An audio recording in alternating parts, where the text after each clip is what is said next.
अस्सलाम वालेकुम। आज बात करते हैं विटामिन डी की कमी से होने वाली ख़ास अलामात के बारे में। और ज़्यादातर लोग जो आम सी विटामिन डी की कमी की अलामात हैं उनसे वाकिफ़ हैं, जिनमें कमर के निचले हिस्से में दर्द का होना, डिप्रेशन होना, ब्लड प्रेशर का ज़्यादा होना, सोजिश होना या ऑटो इम्यून डिजीज़ का होना वगैरह शामिल हैं। लेकिन आज की वीडियो में जो हम अलामात बताएंगे, ये ऐसी अलामात हैं कि इनके बारे में मुझे यकीन है आपने नहीं सुना होगा। साथ में आपको ये भी बताएंगे कि विटामिन डी की कमी की बड़ी वजूहात क्या हैं और कितना मिकदार आपको रोज़ाना बिना किसी साइड इफ़ेक्ट्स के लेनी चाहिए ताकि आपको ज़्यादा से ज़्यादा फ़ायदा हासिल हो। हमारे जिस्म में 20,000 से 25,000 जीन्स होते हैं और इन जीन्स में से 10% ऐसे जीन्स हैं जिनके लिए विटामिन डी का होना बहुत ही ज़रूरी है। तो चलिए देखते हैं कैसे विटामिन डी की कमी हमारे पूरे जिस्म पे असर करती है और इसकी वजह से क्या ख़ास अलामात हो सकती हैं। Number 1, head sweating.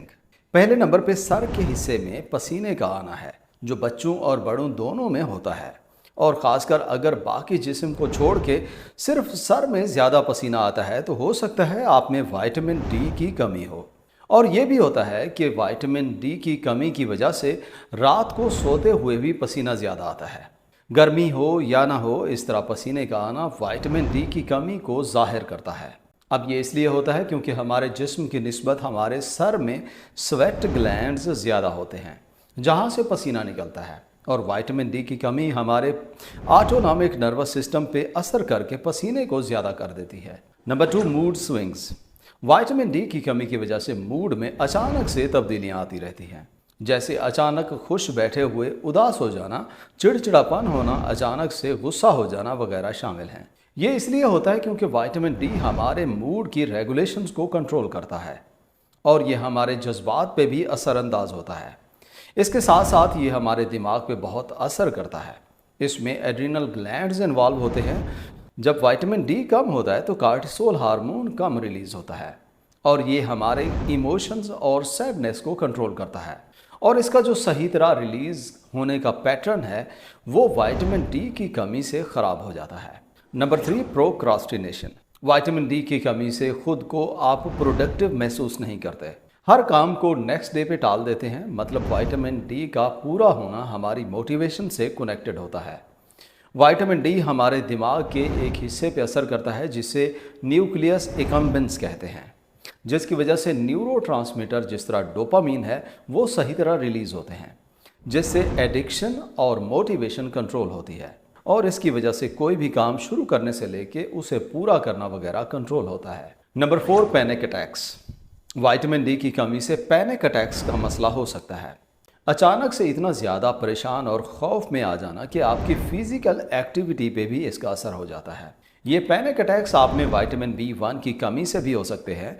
ये हमारे जिस्म में हार्मोन्स के इम्बैलेंस की वजह से होता है, न्यूरोट्रांसमीटर्स की वजह से होता है, और इस मसले को ठीक करने के लिए आपको विटामिन D3 की भी ज़रूरत पड़ सकती है, और इस मसले को ठीक करने के लिए आपको विटामिन डी की बहुत ज़्यादा डोज लेनी पड़ सकती है।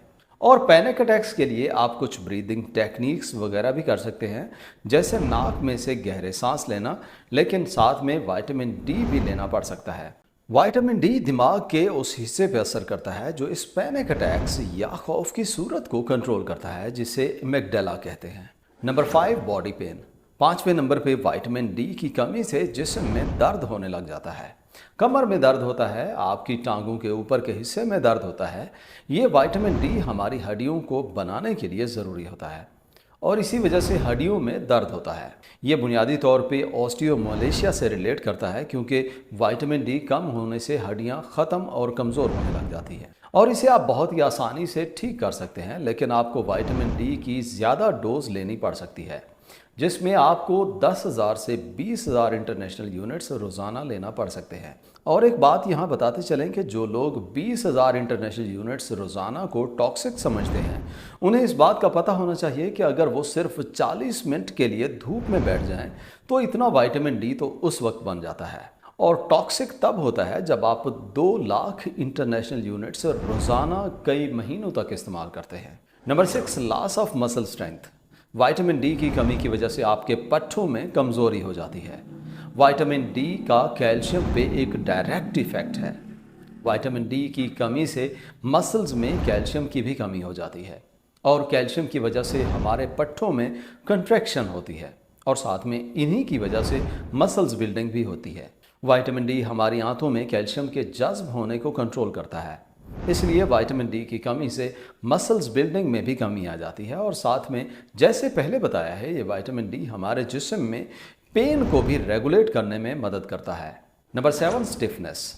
विटामिन डी की कमी से खिंचाव और सख्ती पैदा हो जाती है, खासकर घुटनों में स्टिफनेस पैदा हो जाती है और साथ में इसकी वजह से सोजिश भी ज़्यादा होती है। ये विटामिन डी हमारे कार्टिलेज और कोलेजन पे भी असरअंदाज होता है। इसी वजह से जहाँ भी मसल्स और हड्डियों को आप थोड़ा स्ट्रेच करते हैं तो वहाँ सख्ती और खिंचाव महसूस होता है। इसी वजह से बाज़ दफ़ा सांस लेने में भी मुश्किल होती है, इसकी वजह से सोजिश भी हो जाती है। Number 8, chronic fatigue. Vitamin D की कमी से आपको हर वक्त थकावट रहने लग जाती है। विटामिन डी हमारे जिस्म के खुलियों में ताकत पैदा करने वाले माइटोकॉन्ड्रिया पे असर करता है और विटामिन डी जब कम होता है तो आप सही तरह ताकत नहीं बना पाते, इसी वजह से थकावट रहने लग जाती है। ये इसलिए होता है क्योंकि विटामिन डी हमारे जिस्म में माइटोकॉन्ड्रिया की तादाद पे भी असर करता है। जब विटामिन डी कम होगा तो माइटोकॉन्ड्रिया भी कम होगा। इसके अलावा विटामिन डी हमारे इम्यून सिस्टम पे भी असरअंदाज होता है। इसकी कमी से इम्यूनिटी कमज़ोर हो जाती है, जिसकी वजह से कुछ ऐसे वायरसेस हमारे जिस्म में एक्टिवेट हो जाते हैं जो कि हर वक्त थकावट पैदा करते हैं और इस मकसद के लिए ऑलमोस्ट आपको कम अज़ कम 50,000 इंटरनेशनल यूनिट्स रोज़ाना तक भी लेने पड़ सकते हैं। Number 9, slow cognitive functions. Vitamin D की कमी से जल्दी सोचने और समझने की सलाहियत स्लो हो जाती है, मतलब आपका थिंकिंग पैटर्न स्लगिश हो जाता है। वो इसलिए होता है क्योंकि विटामिन डी की कमी से आपके दिमाग में कई सारे ख्यालात चल रहे होते हैं और आप किसी एक पे जल्दी से फोकस नहीं कर पाते। ये हमारे दिमाग के रिले सिस्टम पे असर करता है। इसकी वजह से दिमाग में जो कम्युनिकेशंस होती है वो सही होती है। Number 10, poorly satisfied. जब भी आप खाना खाते हैं तो विटामिन डी की कमी की वजह से आपको जिस्म में उतना ताकत नहीं मिलती और उसमें मौजूद ग़िज़ाइयत भी कम मिलती है, जिसकी वजह से आप बार बार खाते रहते हैं ताकि जिस्म में ताकत और न्यूट्रिएंट्स पूरे रहें। आपकी भूख नहीं मिटती, जिसकी वजह से अक्सर दफ़ा आप ज़्यादा खा लेते हैं। एक हार्मोन जिसे लेप्टिन कहते हैं, जो हमारे दिमाग को ये बताता है कि हम फुल हो गए हैं, पेट भर गया है। विटामिन डी कम होता है तो ये लेप्टिन भी सही तरह काम नहीं करता और इसके अलावा ये इंसुलिन पे भी असर करता है। इसकी कमी से इंसुलिन भी सही तरह काम नहीं करती, जिससे ग्लूकोज टूट के ताकत नहीं देता और आपको मज़ीद भूख महसूस होती है। इसलिए अगर आप में इंसुलिन रेजिस्टेंस है या विटामिन डी लेवल कम है, आपको बार बार भूख लगेगी और यही वजह है विटामिन डी लेने से इंसुलिन की सेंसिटिविटी बढ़ जाती है, जिससे ब्लड शुगर कंट्रोल करने में हेल्प होती है। How much to take. इसकी डोज जानने से पहले आपको पता हो आपके खून में विटामिन डी कितना कम है, ये नॉर्मल है भी सही या नहीं। नॉर्मली विटामिन डी का लेवल 50 नैनोमोल पर लीटर से ज़्यादा होना चाहिए। ये लेवल अगर 125 से ज़्यादा हो जाए तो फिर हमारे जिस्म में मसाइल पैदा होना शुरू हो जाते हैं, जो कि अक्सर दफ़ा नहीं होता। और अगर ये 30 नैनोमोल पर लीटर से नीचे चला जाए तो ये बहुत ज़्यादा कमी है। फिर आप में इसकी कमी की तकरीबन सारी अलामात ज़ाहिर होने लग जाती हैं। अब नॉर्मली कितना लेना चाहिए? वैसे आम सूरतों में 10,000 से 20,000 इंटरनेशनल यूनिट्स रोज़ाना लें, तब आप में इसकी कमी पूरी हो सकती है। और बेहतर है विटामिन डी सप्लीमेंट्स आपको सुबह के वक्त थोड़ा सा फैटी खाना खा के लेने चाहिए और इसके लिए सबसे बेहतरीन टाइम सुबह 10 बजे से लेकर दोपहर के 3 बजे तक है। इस दौरान आपको ये सप्लीमेंट्स लेने से ज़्यादा फ़ायदा हासिल होता है। चैनल पे आने का शुक्रिया। उम्मीद करते हैं आज की वीडियो से आपने काफ़ी कुछ नया सीखा होगा। अगर वीडियो अच्छी लगी हो तो वीडियो को लाइक और शेयर करें और चैनल पे पहली दफ़ा आए हैं और चैनल को सब्सक्राइब नहीं किया तो सब्सक्राइब करें। मुलाकात होगी अगली वीडियो में, तब तक के लिए अल्लाह हाफ़िज़।